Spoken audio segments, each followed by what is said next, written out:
Hola, buenas tardes. Ante todo, agradeceros que estéis aquí y me encanta como actor, como escritor, como guionista, como una persona que vive y ama el cine, ver mucha gente joven aquí, porque vosotros sois los cineastas del futuro, los espectadores del futuro y el futuro del cine y de todas las sociedades. Así que muchas gracias por estar aquí y voy a intentar contaros cosas que resulten interesantes para todos.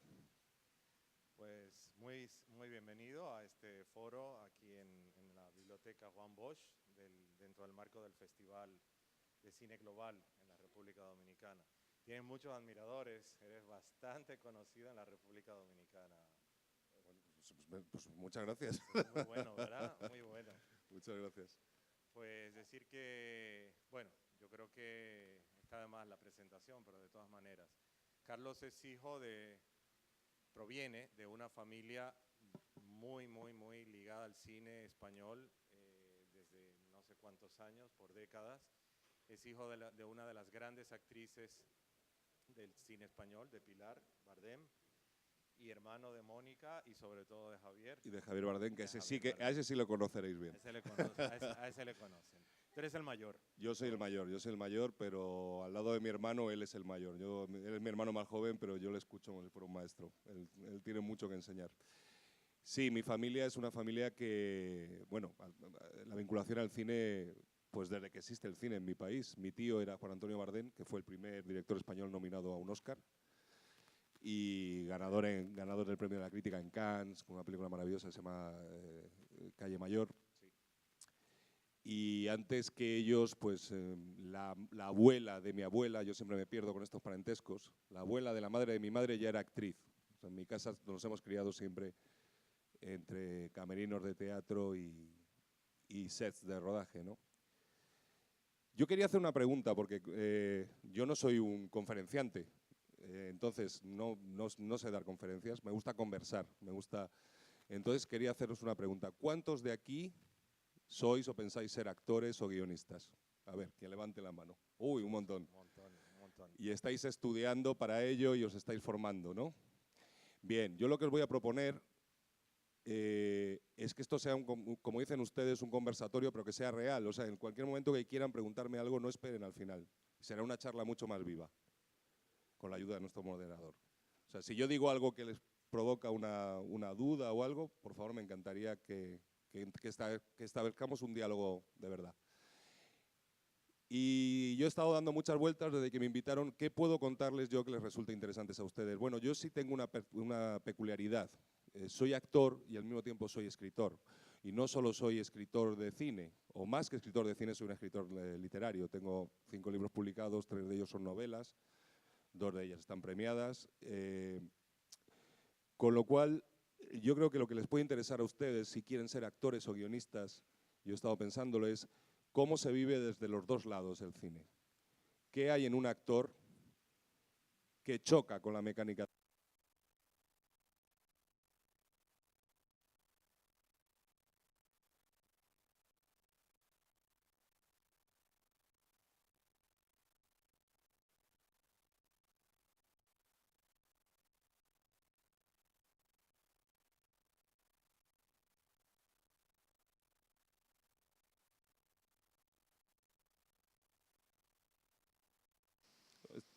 Está lloviendo bien.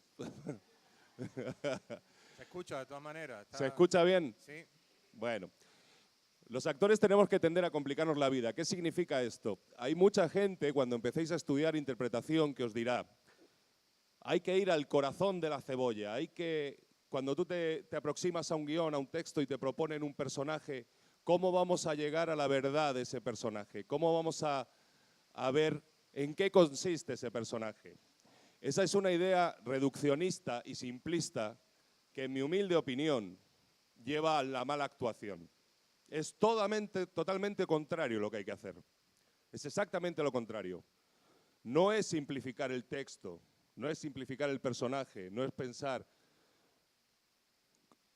esta mujer o este hombre que me proponen que interprete, ¿qué representa? ¿Qué idea representa? ¿Es el bien? ¿Es el mal? ¿Es la codicia? ¿Es la lujuria? Eso te va a llevar siempre a hacer un cliché. porque no existen los seres humanos unipersonales. O sea, unipersonales, perdón. No existe la simplicidad en el ser humano. Nadie es una cosa sola. Mucho más complejo que eso. Mucho más complejo que eso. Adolfo Hitler, el mayor monstruo que ha dado la humanidad, era un señor muy cariñoso con los perros. No existe nadie que sea 100% malvado, ni nadie que sea 100% lujurioso, ni nadie que sea 100%... Bueno, 100% lujurioso es fácil, existen más. Pero no hay nadie que sea 100% algo. Un actor, a la hora de encarar el estudio y la preparación de un personaje, tiene que tener esto escrito a fuego en la frente. Si no, harás un cliché, harás una caricatura. Estarás simplificando y quitando complejidad a un personaje. La propuesta con la que muchos actores trabajamos, actores que admiráis, como es el caso de mi hermano, es otra. La propuesta es, vamos a complicar la cosa. Cuando tú lees un personaje, te va a venir inmediatamente a la cabeza una intuición. Vaya, ya sé de qué va esto. Haces una lectura y dices, ya sé, y enseguida te viene a la cabeza, esto es lo que tengo que hacer para interpretar a este tipo o a esta mujer o lo que sea. Bien, esa primera intuición, esa primera lectura es una buena referencia, porque esa primera intuición, esa primera lectura es siempre errónea, es siempre equivocada. Es de lo que hay que huir. Esa primera foto que tú haces del personaje, la tienes que clavar en un corcho para decir, esta es mi zona de confort.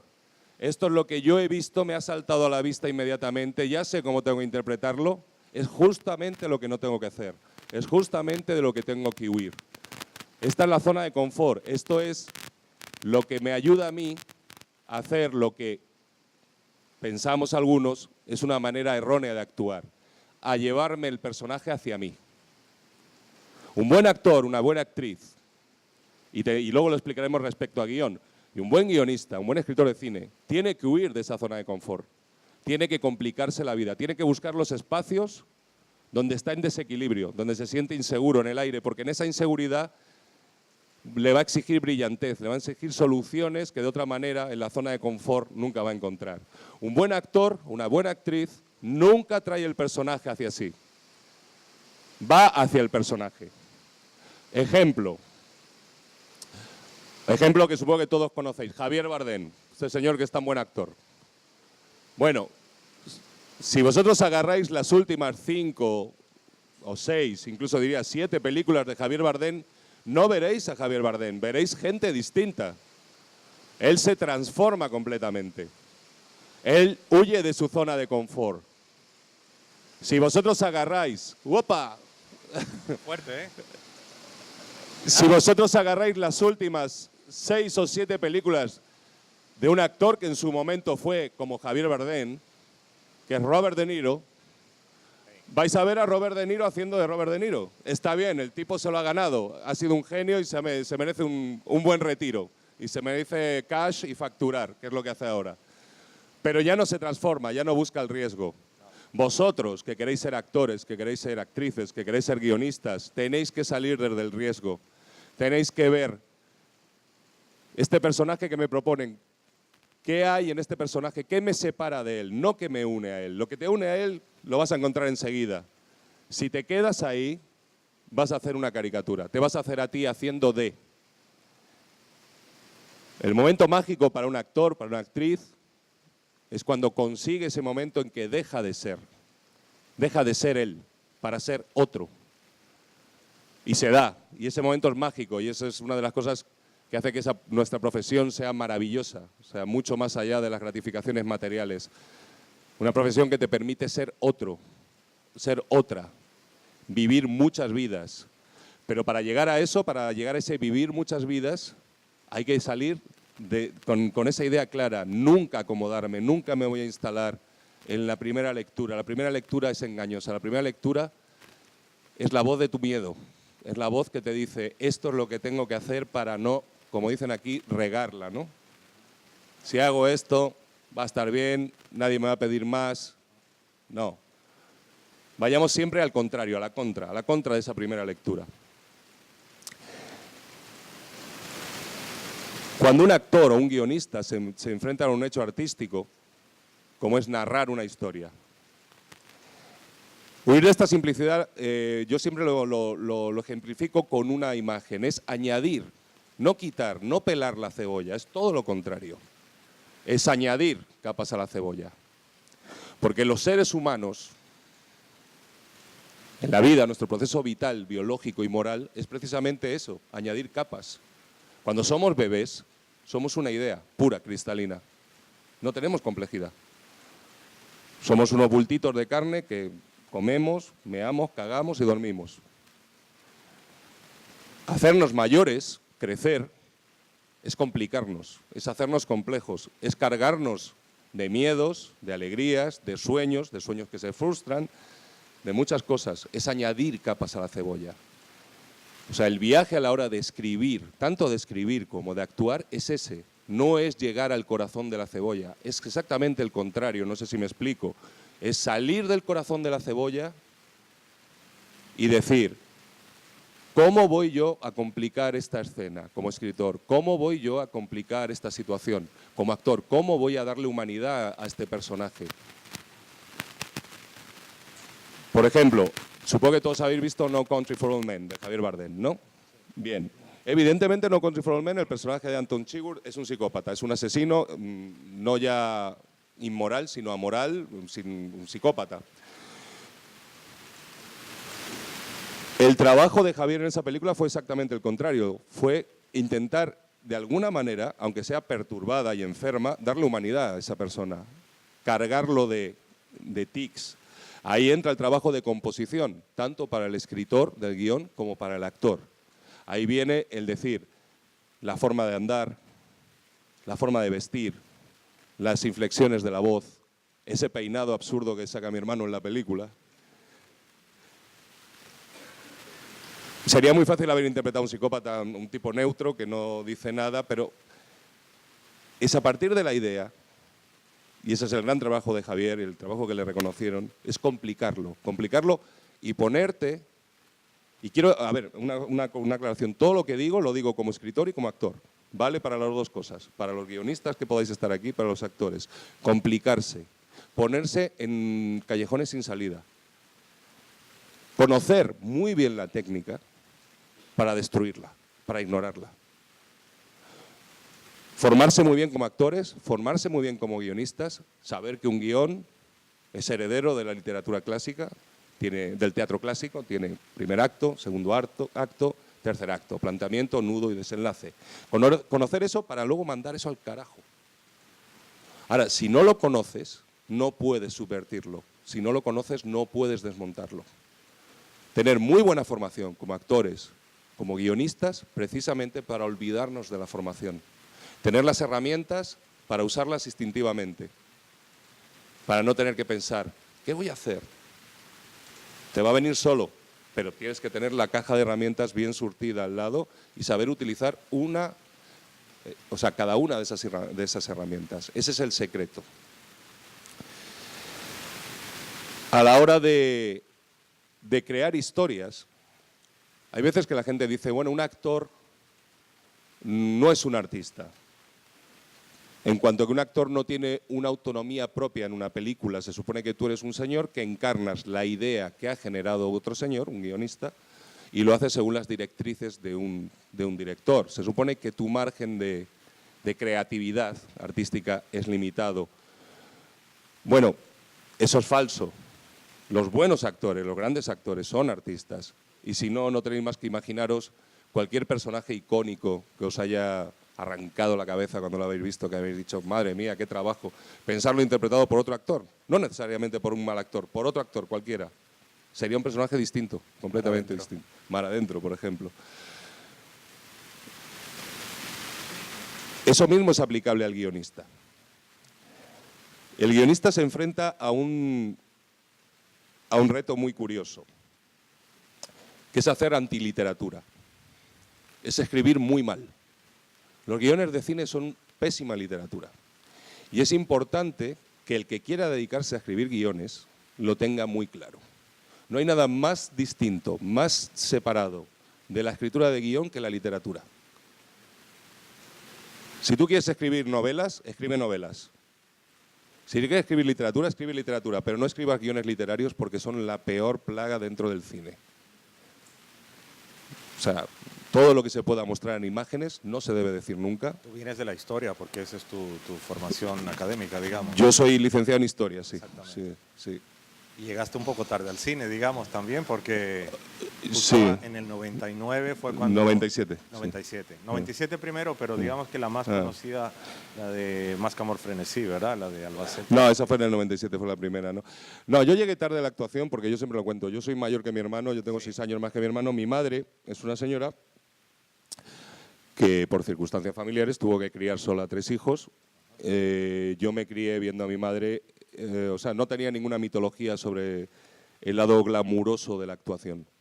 Yo he visto a mi madre no dormir, irse a grabar una película, de ahí a grabar un programa de televisión y de ahí a hacer un teatro para darnos de comer a mis hermanos y a mí, y cuando no había de eso, fregar escaleras.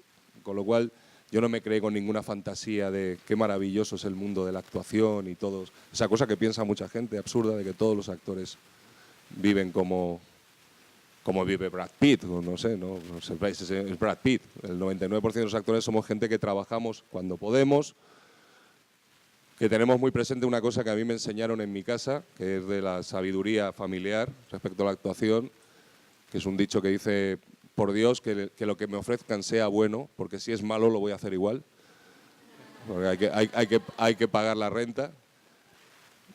Entonces yo empecé a actuar muy tarde por eso, porque yo no tenía glorificado en absoluto esa profesión. Es más, sentía mucho rechazo hacia ella, y yo oía la palabra actuación, teatro, y salía corriendo para otro lado y me buscaba un trabajo. Yo he trabajado de muchas cosas. Quizá también es cierto que una vez que te pones delante de una cámara o que te pones a actuar, pues yo en mi caso pues supongo que reconocí una herencia, ¿no? No sé si en la sangre o si hay una... De eso pueden hablar las casi 50 películas que tienes tú, más de 45 hasta el momento. 44, sí, una cosa así. Pero vamos, que entre todas no sacas una de protagonista, ¿eh? O sea, es un actor secundario, un buen actor, creo que soy un buen actor. No diría que soy un mal actor, pero vamos. Pero has trabajado en películas muy buenas. He trabajado en algunas películas muy buenas y tengo la suerte de que cada vez trabajo en películas mejores. Y con directores muy buenos, como Alex de la Iglesia y el mismo Vigas Luna, por ejemplo. Y tienes una carrera en la cual se pueden sacar. Lo que pasa es que no has tenido los protagónicos, has sido secundario. Sin embargo, hay que recordar que en Celda, en la película de Celda 211, estuviste nominado al Goya. Sí, en la película esa estaba nominado al Goya, y que ahí aprendí una cosa muy importante, que todos los que queráis ser actores, si algún día llegáis a una premiación, que es a poner cara de no pasa nada cuando se lo dan al otro.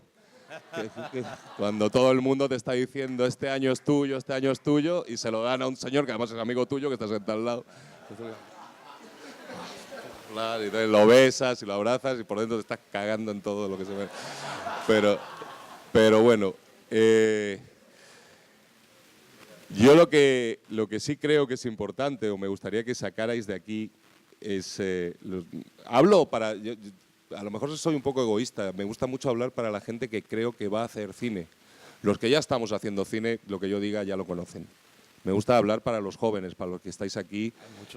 Hay muchos. Y tenéis la ilusión de actuar, de escribir, de hacer cine. Insisto, tomaos el trabajo de formaros, buscar talleres, buscar escuelas de interpretación, ser autodidactas es muy importante, leed. Hay mucho y muy bueno escrito sobre actuación, hay mucho y muy bueno escrito sobre técnica de guión. No tengáis miedo al error, nunca. Un actor, una actriz, un guionista es un ser que vive en el alambre. Somos la inseguridad por definición. En el fondo somos todos muy tímidos. En el fondo vivimos todos una perenne inseguridad laboral y creativa, sometidos siempre al juicio de los demás, y gustará mi trabajo, no gustará, y perpetuamente insatisfechos. Pero eso es maravilloso porque eso nos mantiene perpetuamente vivos y perpetuamente buscando. Como decía el compañero, yo tengo 44 películas y yo valgo lo que vale mi última película. Y eso, por un lado, es agotador, muchas veces es frustrante, pero por otro lado es una fuerza que hace que no te acomodes, que no te quieras quedar en el sitio donde ya estás, que quieras seguir buscando, investigando. Buscad, investigad, aprended como actores que vuestro instrumento es vuestro cuerpo y vuestra voz. Aprended a utilizarlo. Sois atletas. Un actor, una actriz es un atleta.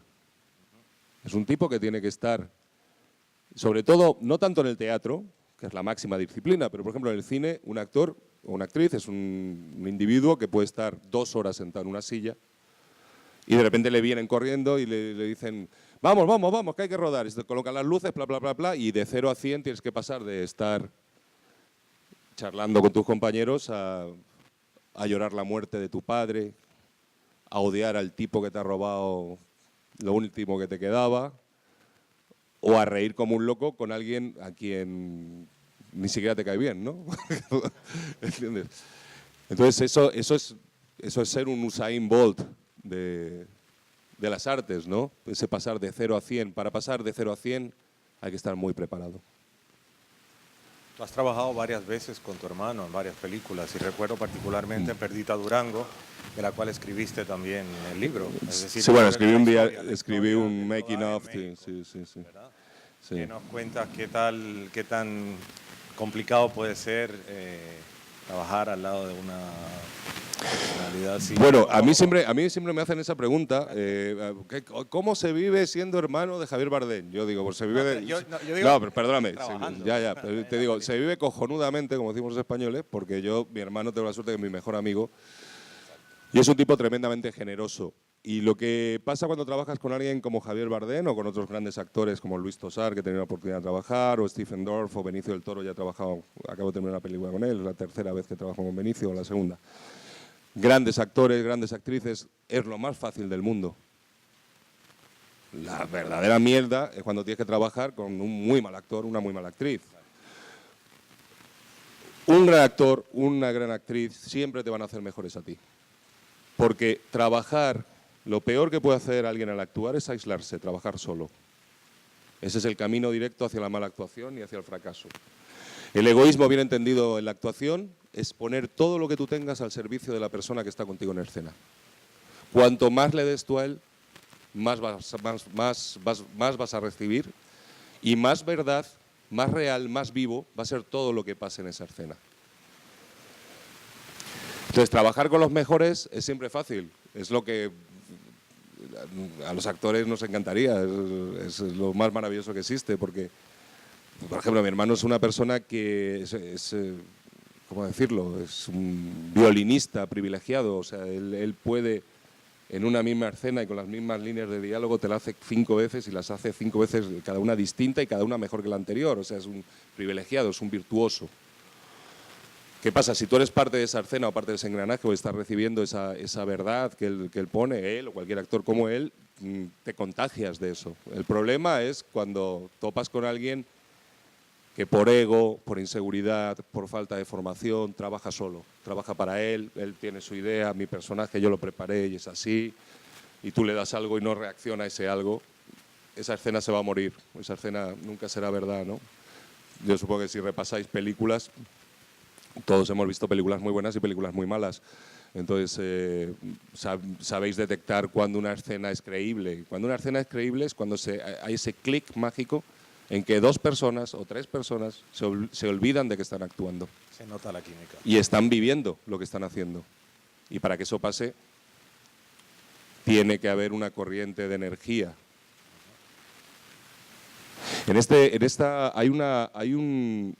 Hay un tema que es curioso. Yo no soy un gran creyente del tema de las energías y menos de los esoterismos y tal, pero dentro de la terapia Hellstatt, que es un campo alternativo del psicoanálisis y de la terapia psicológica, hay una cosa que se llama las constelaciones, que es una cosa que es muy útil como escritor y como actor. Las constelaciones es cuando tú tienes un problema muy concreto. Son siempre problemas muy terribles, pero tú tienes un problema muy concreto y quieres ordenar tus ideas y sentimientos en torno a ese problema. Por ejemplo, mi padre me pega porque yo le llamo borracho. Entonces, sacas 4 o 5 sillas y haces tu constelación familiar. Yo me sentaría aquí, y entonces yo decidiría, tú vas a ser yo, y él me representa a mí. Él va a ser mi padre. Ella va a ser el alcoholismo. Tú vas a ser la vida, tú vas a ser mi madre. Y es impresionante porque gente que no se conoce de nada y a la que le resulta absolutamente extraña esta historia que tú le estás contando, entran como en una energía común y empiezan a moverse y articularse y a actuar de una manera inconsciente. Es muy impresionante de ver. Esto que os cuento es interesante. Yo recomiendo que leáis acerca, si podéis, acerca de esto, porque es muy interesante para analizar el componente psíquico profundo de los procesos de creación. Tanto para actores como para guionistas, la creación desde la razón a mí personalmente no me vale. Conseguirás algo técnico, muy bien hecho, pero será algo sin alma.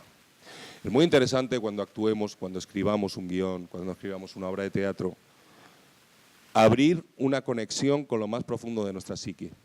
No autocensurarnos.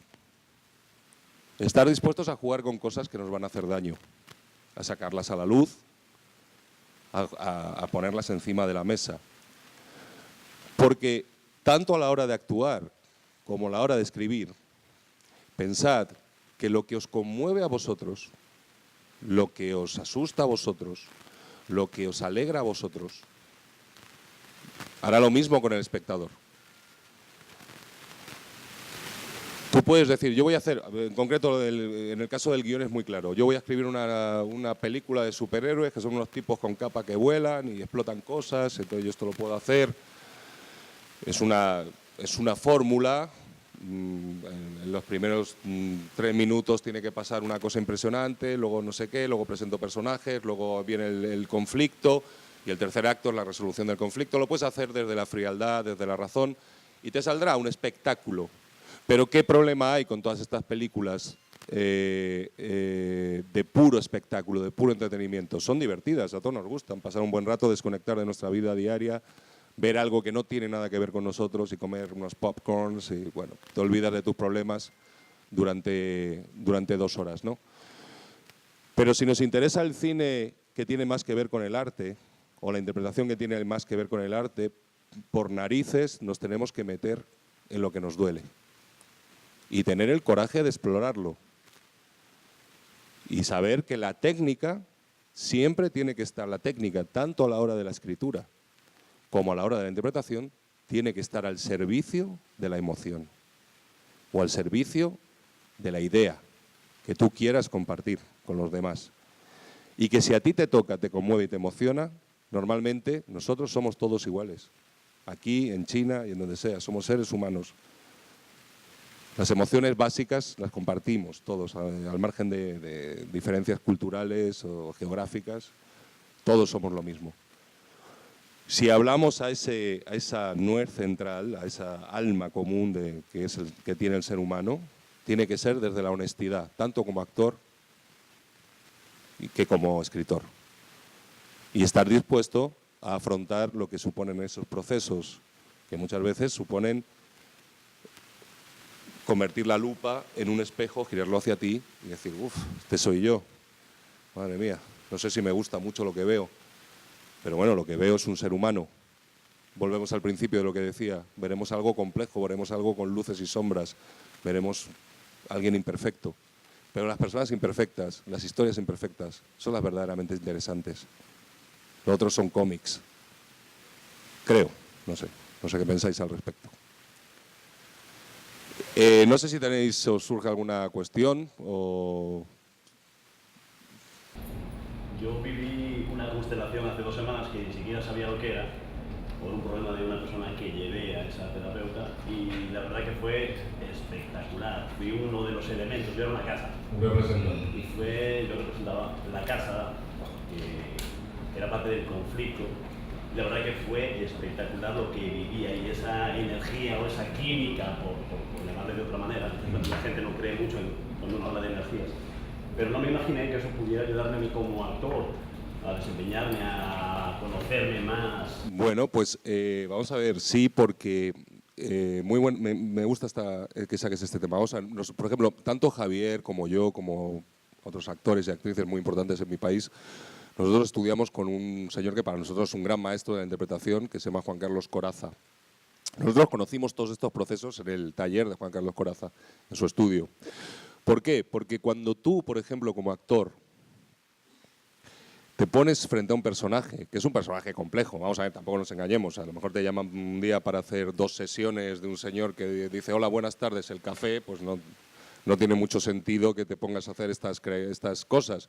Pero cuando ya tienes acceso a papeles que ya son interesantes y que requieren, que son complejos y que hablan de un ser humano, lo que tienes que hacer, o lo que nosotros proponemos que se haga, es constelar el personaje. Vas a aprender mucho de él. Dices, ¿cuál es el problema? ¿Cuál es la aspiración? ¿Cuál es el problema? ¿Qué obstáculos se enfrenta para conseguir realizar lo que quiere? Tiene mucho que ver con las constelaciones. Constelarte a ti junto al personaje. ¿Qué tengo yo que ver con este hombre? ¿Qué entiendo de su problema? No sé si me explico. Es un proceso, intentar comprender la psiquis profunda del personaje te va a llevar siempre a encontrar joyas. Joyas que nunca vas a encontrar en una primera lectura o en una lectura meramente técnica.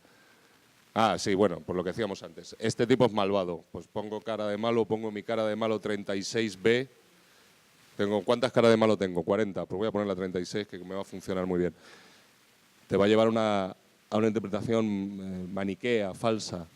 Ahora, si tú intentas entender... Por ejemplo, a mí todo el mundo me alabó mucho en mi país del trabajo que hice en Celda 211, ¿no? Que el tipo es un asesino, un confidente dentro de la cárcel de la policía. Bueno, bien, eso se puede interpretar desde una aproximación muy sencilla. Este tipo es muy malo, está siempre muy enfadado y muy peligroso y cara de que soy muy malo. Pues igual funciona. Lo bonito es cuando tú te metes a hacer un trabajo profundo y a psicoanalizar y a constelar a ese tipo y llegas a entender por qué hace lo que hace. Si tú eres un preso recluido en una cárcel, en una galería de máxima seguridad, donde tu vida está en juego todos los días y donde tienes que sobrevivir, haces cualquier cosa para sobrevivir. Eso te enseña también una cosa muy importante a la hora de escribir o de actuar, no juzgar nunca al personaje, sino intentar entenderle. Hasta el tipo más, no sé, un asesino psicópata horrible que hace cosas monstruosas, pues hay que intentar entender de dónde viene su locura. Si quieres darle complejidad, insisto. La otra es paso el expediente. Llegar a ser él, o sea, efectivamente, no juzgarle. Si tú en el momento que juzgas y dices, este tipo es un cabrón, ya estás poniendo una barrera entre tú y el personaje. Ya estás diciendo, pues si quieres llegar a ser él, tienes que intentar entender, está loco, sí, pero ¿por qué está loco? ¿De dónde viene la locura? ¿Qué volvió loco a este hombre? ¿Y su locura? ¿Cómo funciona su locura? Y hacerlo creíble. Hacerlo creíble, eso es lo que va a hacerlo creíble. Ese proceso es el que lo hace creíble. Entonces las constelaciones es un tema que merece, volviendo a tu pregunta, merece la pena investigar porque te va a dar unas herramientas de análisis de texto y de personaje muy importantes. La persona a la que yo fui es una comunicadora muy famosa, se llama Judy Carlo, que me imagino que aquí mucha gente dominicana la conoce y la verdad que se la recomiendo a todos los que van a investigar sobre este tema. Merece la pena, merece la pena. Uno de los grandes lujos de la profesión de actor es darte el placer de investigar todas estas cosas, de decir que todo me vale, todo de dónde puedo sacar información para ser otras personas. Si tú eres un arquitecto, eres un técnico, yo adoro la arquitectura y admiro a los arquitectos porque soy fatal dibujando y fatal con las matemáticas. Pero no tienes que ser nada más que el arquitecto que eres, intentar ser el mejor arquitecto de todo el mundo. Pero si eres un actor, una actriz, lo que te va a exigir tu profesión constantemente es ser otra persona. Ser ese arquitecto y luego ser un narco y luego ser un cura y luego ser un padre de familia. Todo lo que nos ayude a entender y a comprender el alma humana, para nosotros es lo que sería una llave mecánica para un mecánico. Tenemos que tener la caja de herramientas bien llena de estos materiales. Para nosotros, para mí, es un verdadero lujo, una exquisitez. No sé si esto es compartido con el auditorio, de que usted nos esté exponiendo los lineamientos generales que desde su punto de vista deben ser lo que norman el guión cinematográfico y sobre todo también la construcción del personaje, lo que debe ser el actor, desde la metáfora de agregarle más capas a la cebolla y no restarle capa a la cebolla, una metáfora de la complicación y quizás una metáfora de que en la medida que uno se llena de las pasiones que giran en torno a lo humano, el trabajo es más orgánico y es más sentido. Para mí es un inmenso honor, sobre todo que ha mencionado y nombrando al director Vigas Luna, que para mí sé de una trilogía, Jamón Jamón, Los Huevos de Oro y La Teta de la Luna, que no sé si ha habido la posibilidad de que se haya proyectado alguna vez en la República Dominicana. Quiero saber si usted ha sido dirigido por Vigas Luna y que por favor me diga de la existencia de un director que debe ser contemporáneo con usted, que a mí de manera muy particular me agrada muchísimo, que se llama Gabino Diego, y no sé dónde está, ya no lo veo en cine, en unos foros, que también tiene la capacidad mimética de Javier Bardem. Ese Javier Bardem de Beautiful, no ese Javier Bardem de Mar Adentro. Sí. Esa capacidad mimética, y creo que Vigas Luna no se queda atrás porque también viene de esa tradición de la actuación española, del comprometerse con el dolor y con la condición más alleta del ser humano. Pienso que cuando el ser humano trabaja el arte de la condición más alleta, más dolida, es un arte más auténtico que si lo hace desde el mero entretenimiento, desde lo comercial. Pues sí, estoy muy de acuerdo contigo. Vigas Luna murió cuando hace poco, hace un año, y bueno, particularmente fue un golpe muy duro porque era un... Sí, murió el año pasado. Y bueno, quienes tuvimos la suerte de trabajar con él y de tratarle y de conocerle personalmente, pues era un ser humano de estos que hace mejor el mundo. Un ser humano absolutamente divertido, brillante, generoso. Y él como director tenía una cosa muy importante, que es el... vamos a ver, yo he tenido la suerte de trabajar con muchos directores, algunos muy buenos, otros muy malos, y los muy buenos suelen tener un rasgo en común importante. No son inseguros, son generosos, escuchan, tú les puedes proponer. Luego, si lo que tú les propones les parece una pendejada, pues te dirán, pues sí, sí, y no te harán ni caso. Pero establecen un diálogo con los actores. Vigas era puro diálogo, era un tipo que podía cambiar una escena simplemente si tú le ponías una idea y la idea funcionaba y él veía que realmente funcionaba. Era un tipo muy generoso, muy divertido y bueno, fue una gran... Había muchas vinculaciones personales con él y fue una pérdida muy dolorosa. Y Gabino Diego es un magnífico actor.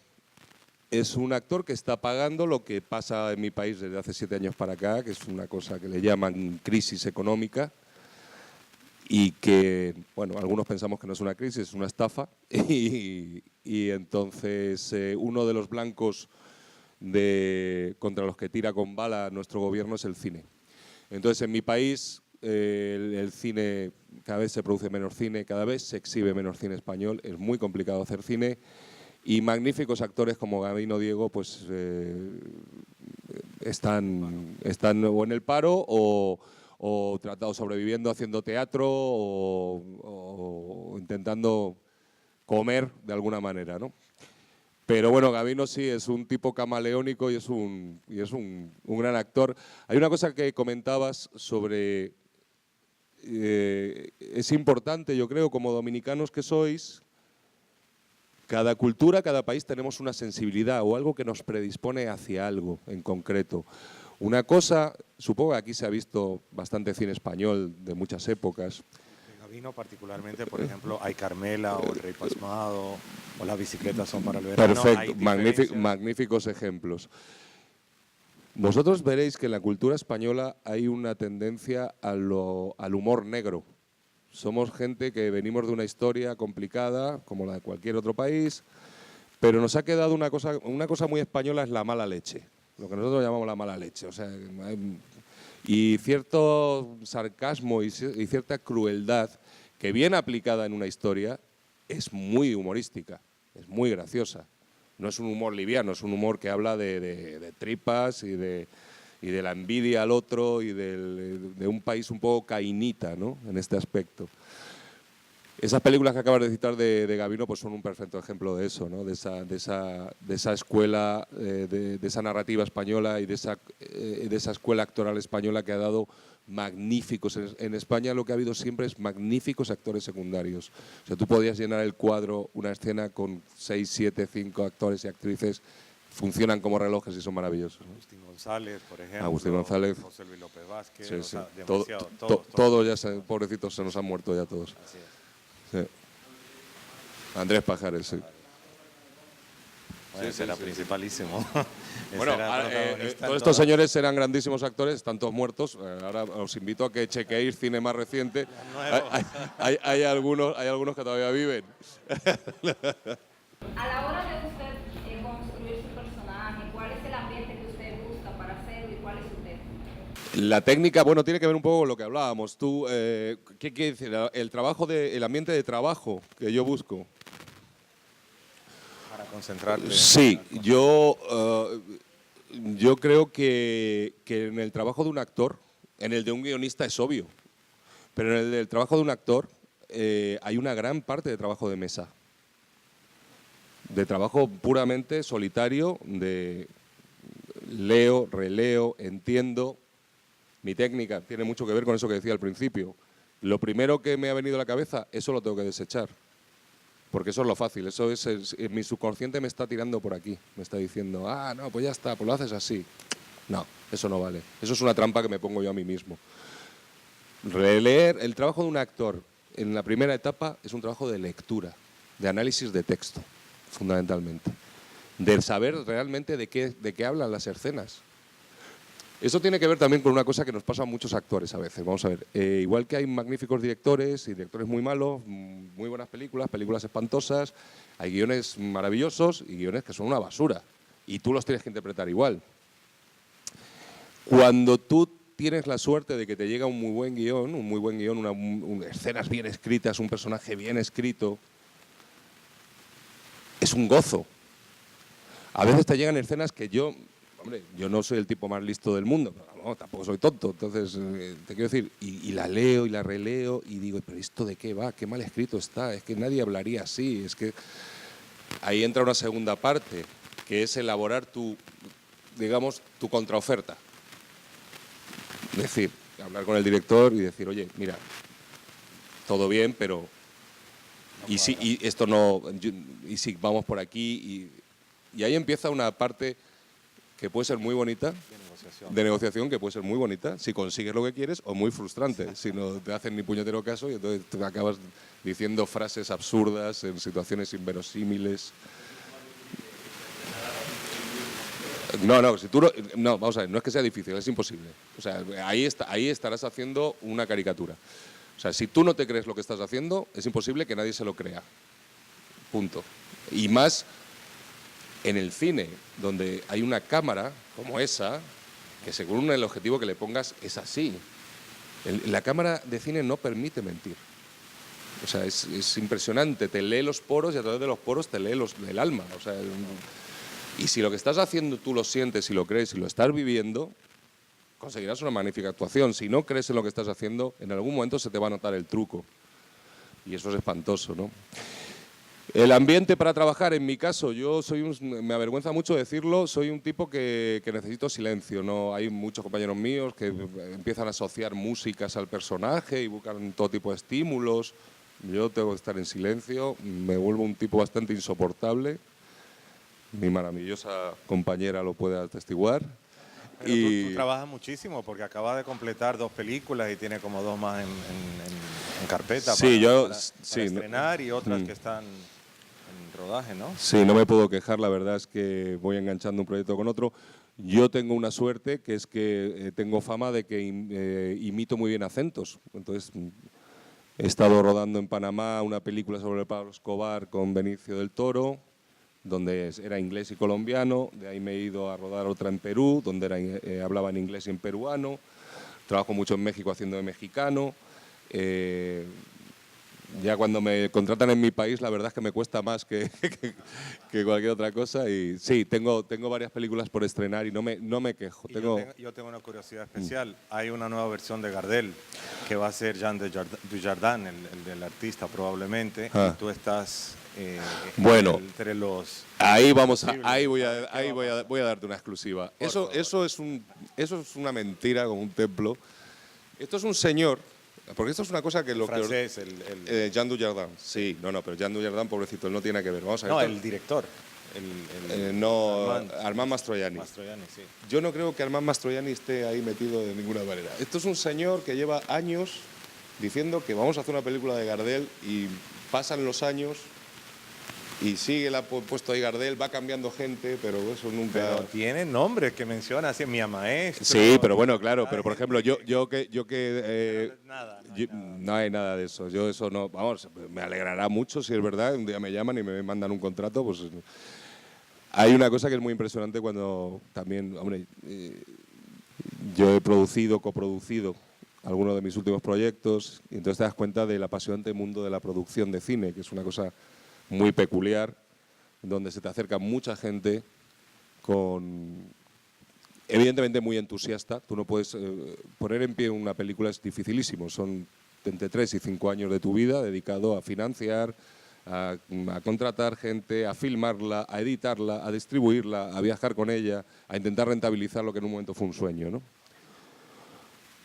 Y hay una cosa que exige eso, que es entusiasmo. Entonces, la mayoría de la gente que se te acerca en este mundillo es muy entusiasta. Vamos a hacer una película que no sé qué, y tú vas a estar y tal. Bueno, hay que tener un sano escepticismo acerca de estas cosas. A mí me llegan periódicamente guiones donde dicen, no, y digo, bueno, ¿y quién más trabaja aquí?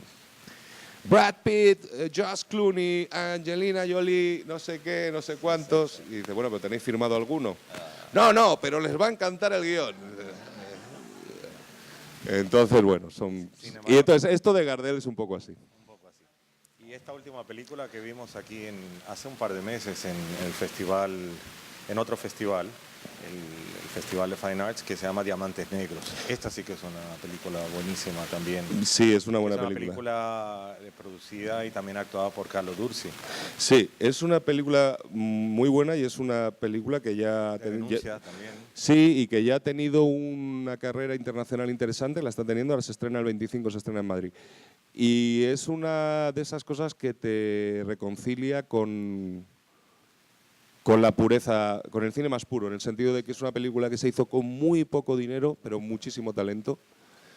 Y es una película que funciona, es estupenda, yo la recomiendo. Y es una película que se rodó y había muy poquito dinero, pero cuando te digo muy poquito dinero, no sé cuáles son los estándares de producción aquí en República Dominicana, pero para España muy poquito dinero, no sé si llegaba a $500,000 de euros, una cosa así. Y se rodó en... Bueno, pues con eso se rodó en Mali, en África, se rodó en España, se rodó en Portugal y se rodó en Estonia. O sea, y ha quedado una película estupenda que habla además de una cosa muy cruel y muy terrible, que es el problema del tráfico de niños futbolistas, ¿no? Hacia los grandes equipos europeos y cómo a todos los engañan y tal. Y si no dan la talla, los dejan tirados allí. Sí, bueno, es el... Diamantes Negros. Diamantes Negros. El director es Miguel Alcantut. Y sí, es una película. En algunos de los guiones que usted ha escrito, ¿usted ha participado como actor? Sí, en todos. Yo me escribo unos personajes además cojonudísimos. Y aparte son condición sine qua non.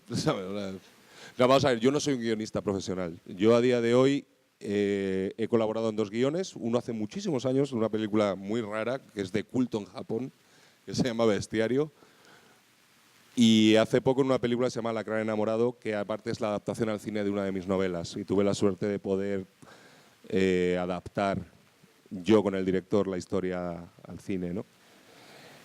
Y quiero decir, para mí el esfuerzo que supone escribir un guión de cine y involucrarme en eso, quiero algo más. Yo no escribo guiones por encargo, no soy guionista. Curiosamente, pese a que mi formación debería ser, en teoría, más cinematográfica, yo cuando escribo, yo tengo 5 libros publicados, 3 de ellos son novelas, yo cuando escribo me sale literatura, que es, insisto, lo más apartado a la técnica de escritura de guión cinematográfico. Me salen novelas y me sale narrativa. O sea, vamos a ver, yo siempre pongo el mismo ejemplo, para que nos entendamos. ¿Por qué no hay ninguna buena película en la historia del cine sobre una gran novela? ¿Por qué? No hay ninguna. No hay ninguna buena adaptación de una obra, de una joya de la literatura al cine. Ninguna es buena. ¿Por qué? Porque tú en una novela tienes entre 300 y 650 páginas, si eres un ruso del 19, para hablar de lo divino y del humano. En una película tienes 90 minutos. Tienes que podar, tienes que seleccionar, tienes que fundir tramas, tienes que no sé qué, con lo cual estás perdiendo la riqueza de lo que es una novela. Si tú agarras Madame Bovary de Flaubert, cuando tú ves a Emma Bovary en su casa de campo pensando si va a traicionar o no a su esposo, en la novela de Flaubert creo que es un monólogo interior que dura unas 15 páginas y es maravilloso. O sea, es una radiografía del alma humana. Eso filmado en cine es una señora que mira por una ventana en la que hay gotas de lluvia y una música triste y dura 10 segundos. Yo tengo un ejemplo, Los Santos Inocentes de Delibes y la película de Camus. Bueno, yo es que en el caso de Los Santos Inocentes, y admirando como admiro mucho a Delibes, creo que es mejor la película que el libro. O sea, lo que sí se han hecho son muy buenas películas a partir de novelas no tan buenas. Porque tú de ahí lo que puedes rescatar son dos cosas fundamentales para una buena película. O unos personajes muy potentes, o un plot, una trama que funcione. Fulano conoce a Mengana y Mengana, su padre es un loco que los persigue con un hacha y no sé qué, no sé cuánto. Aquí hay una película de terror. Pero una gran... supera definitivamente. Claro, la película, una gran novela, una Ana Karenina, Unos clásicos, Miserables, sí. El Quijote, Exacto. Guerra y Paz. Pues puedes ver una película que está bien hecha, pero claro, tú si luego lees el libro, dices, pues, que no tiene nada que ver, o sea, es otro viaje completamente distinto. Sí. Usted es guionista, pero yo, por ejemplo, estudié un curso de guión. El profesor me dio un detalle que me sorprendió, que él decía que la mayoría de los directores no le gusta dirigir sus propios guiones, o sea, como director. Entonces, mi pregunta para usted es, si usted lo ha hecho, o sea, usted ha sido el director de su propio guión. No, yo no dirijo, yo actúo y escribo. ¿Por qué? ¿Por qué decidió hacerlo? No sé si tiene que ver con la zona de confort que usted mismo dice, o porque... Bueno, hay muchas razones y que entran ya incluso en el terreno de lo personal. En lo que yo hago 3 películas, o sea, vamos a ver cómo decirlo. Un director es un tipo que consagra su vida a una película durante 3 o 5 años. Yo en 3 o 5 años puedo hacer 15 películas. Hay un tema económico.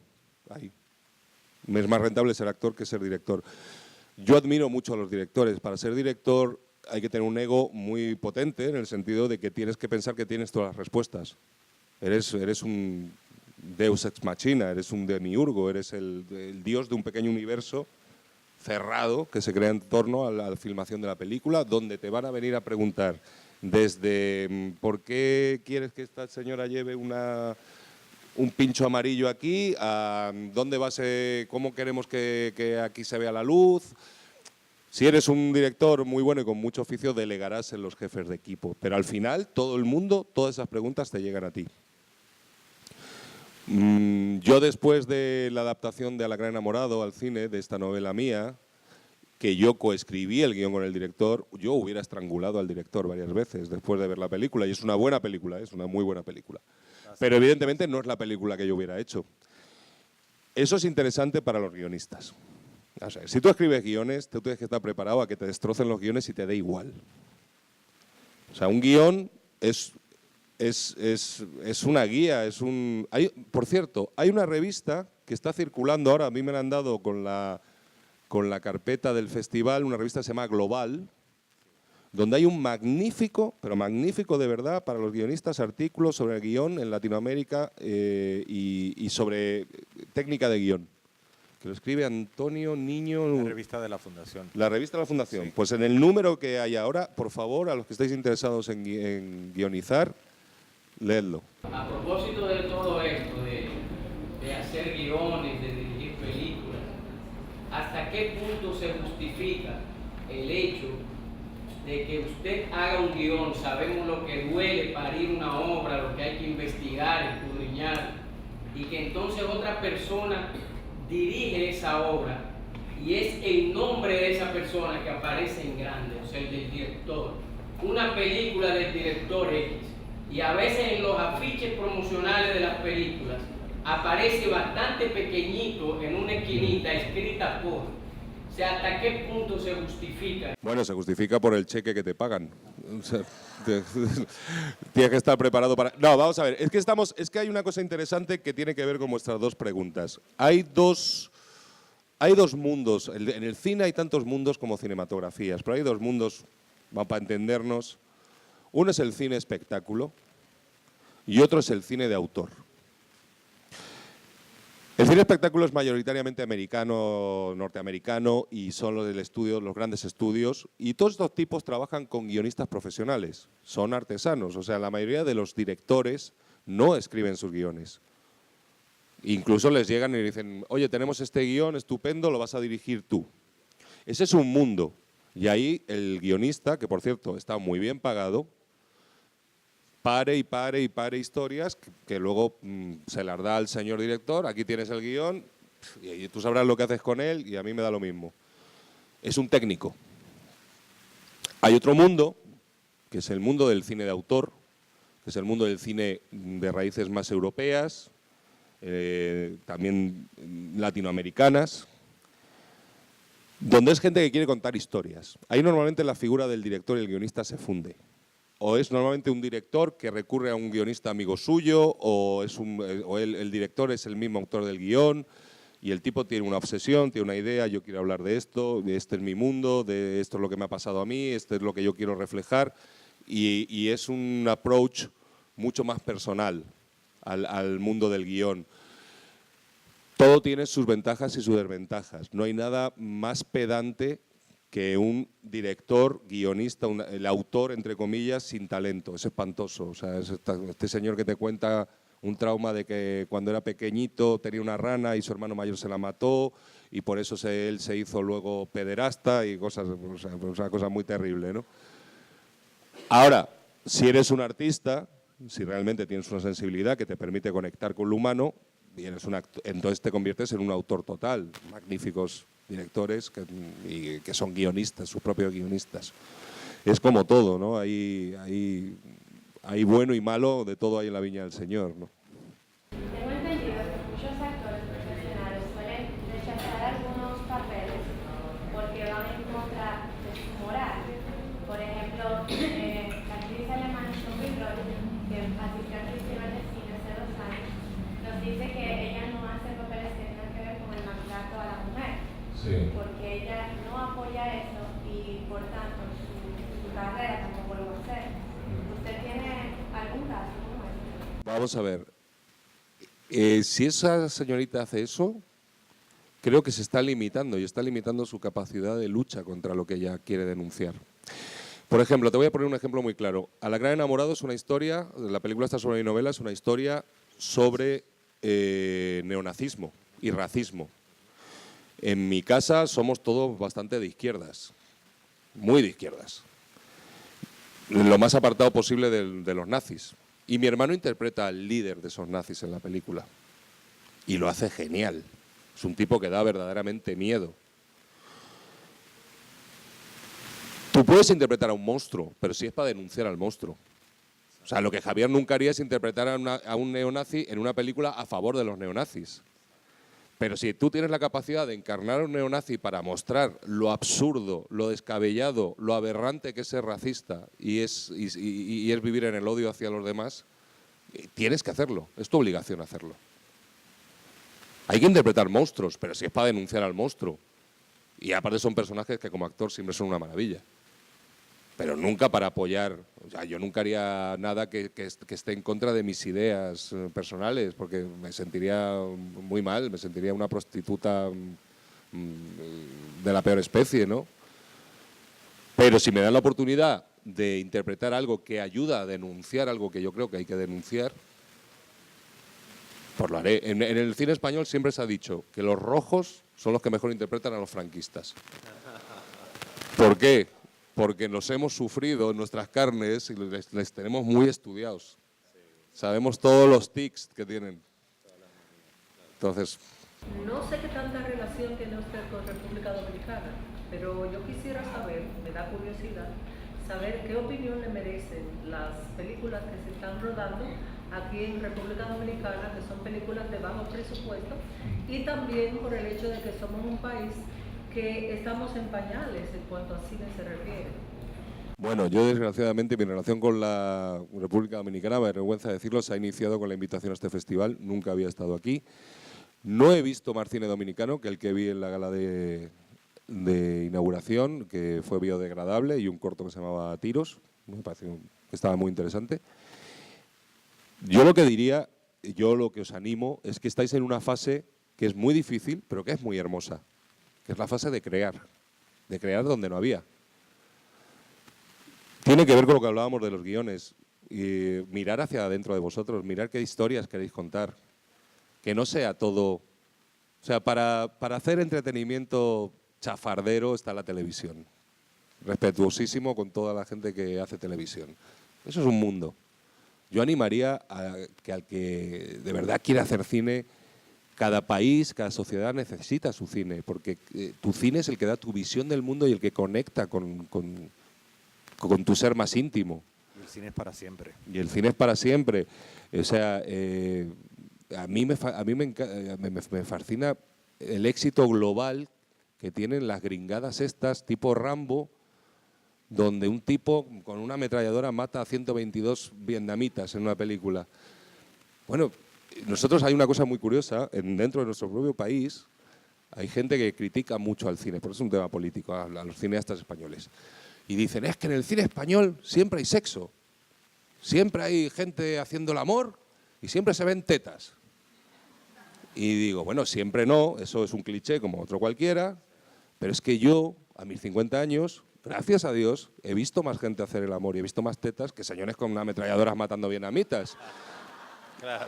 Entonces, claro, a mí lo otro no tiene que ver conmigo, ¿entiendes? Entonces yo lo que animo a todo el mundo es a eso, a decir, miraros hacia adentro, ver qué tipo de historias realmente queréis contar, qué tipo de historias podéis compartir, que sean divertidas, que sean tristes, que sean de denuncia, pero que sean de verdad. Entonces, animo y a hacer cine. Bueno, entonces de esta manera le despedimos con un fuerte aplauso, por favor. Muchas gracias a todos.